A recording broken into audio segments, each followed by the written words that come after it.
Although they didn't say it specifically, the Beatles were a big fan of the pop opera style, which led, of course, into rock opera that was characterized by the various productions of Pete Townsend and The Who.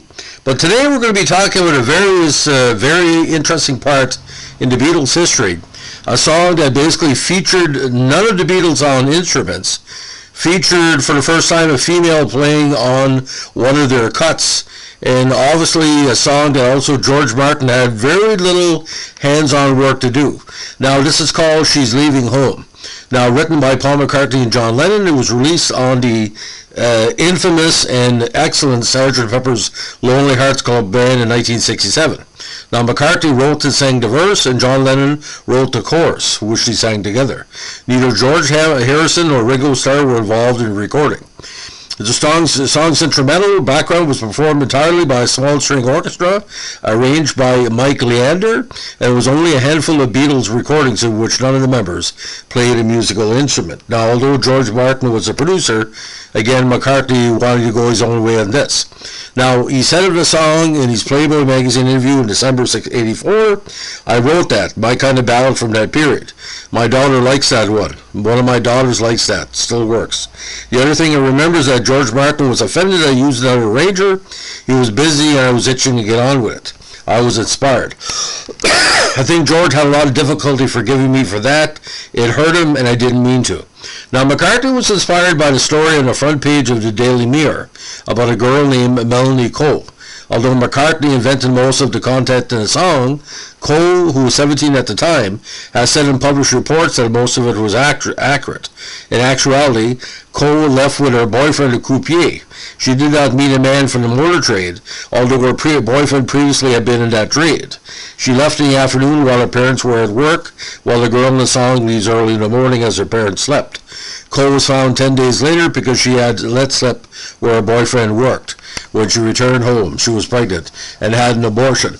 But her comments over the years about her living arrangement, that her parents didn't listen to her, she had everything she could wanted, but she still felt unfulfilled, was mimicking a song. Now they had met her before. Coincidentally, in an article in their own right, she said she actually met McCartney 3 years earlier, in 1963, when he chose her as a prize winner in a dancing contest on ITV's Ready, Steady, Go. Now, she had met the Beatles and found them very friendly, and basically there is no thought that they're connected, because obviously the Beatles would meet a lot of young admirers due to various what they call TV travels. Now, an update on Cole appeared in The Guardian in December 2008, and she was interviewed about the song on the BBC program The One Show on November 24, 2010. In May 2017, Rolling Stone magazine carried an interview with Cole to commemorate the 50th anniversary of the album's release. Now, She's Leaving Home was recorded during the sessions for Sgt. Pepper's. The day before, McCartney wanted to work on the song's score, but learned that George Martin, who usually handled the Beatles' string arrangements, wasn't available. McCartney contacted Leander, who did it in Martin's place. It was the first time a Beatles song was not arranged by Martin. Martin, though hurt by this, produced the song and conducted the string section in a session on the 17th of March, '67, that generated 6 takes. The melody is composed in a modal scale, typical of English traditional music, or like I call pop opera.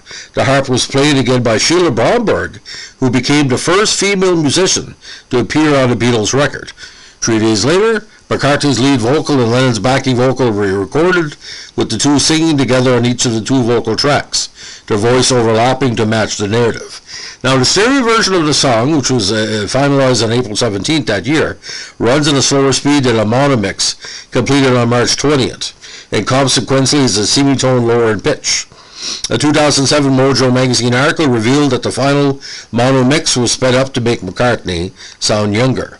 The subsequent stereo mix was not sped up, remaining in the original tempo and key. In 2017, for the 50th anniversary of Sgt. Pepper's Lonely Hearts Club Band, George's son Gil Martin and Sam O'Kell remixed the stereo version of the song to match the adjusted speed of the mono version.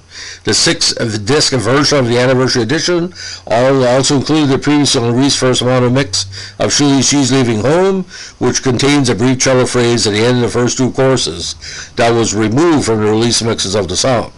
Now, In April '67, McCartney visited Brian Wilson of the Beach Boys in L.A., where McCartney played him She's Leaving Home on the piano for Wilson and his wife. Wilson recalled, "We both just cried. It was beautiful." As a credit to composers of She's Leaving Home, Lennon and McCartney received a '67 Ivor Novello Award for Best Song musically and lyrically. Now, composer Ned Rorem once described She's Leaving Home as equal to any song that Schubert ever wrote. In one of the few non-laudatory contemporary reviews of Sgt. Pepper, Richard Goldstein, writing in the New York Times, cited the song as an example of the album's reliance on production over quality songwriting. Goldstein said She's Leaving Home preserves all the orchestrated grandeur of Eleanor Rigby, but its framework is emaciated. Where Eleanor Rigby compressed tragedy and pointed detail, She's Leaving Home an uninspired narrative, and nothing is an uninspired narrative, and nothing more. Now, Walter E. McDonald considered She's Leaving Home to be one of the two best songs of the album, along with A Day in the Life. In his comments on Sgt. Pepper and its legacy, musicologist Alan Moore highlights these contrasting views as two music critics judging the work from opposing criteria, with Goldstein opining that during the dawn of the counterculture of the 1970s, whereas McDonald, writing in the 1990s, is intensely aware of the movement's failings.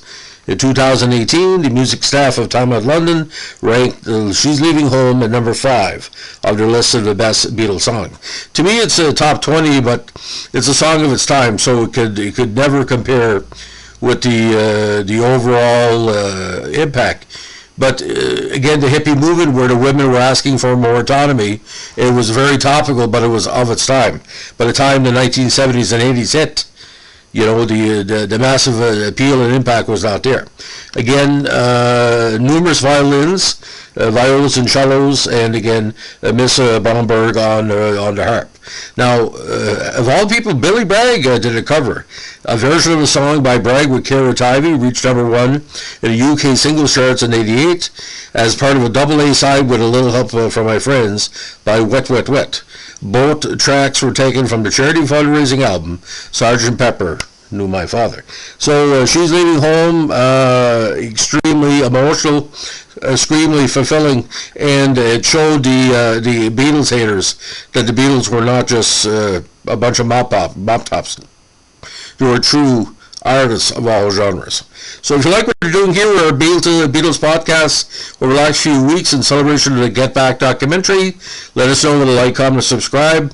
And don't forget, if you have a favorite Beatles song, mention a comment and we'll discuss basically what your thinking is. To me, my favorite Beatles song, of course, is In My Life. Have a good day. Bye.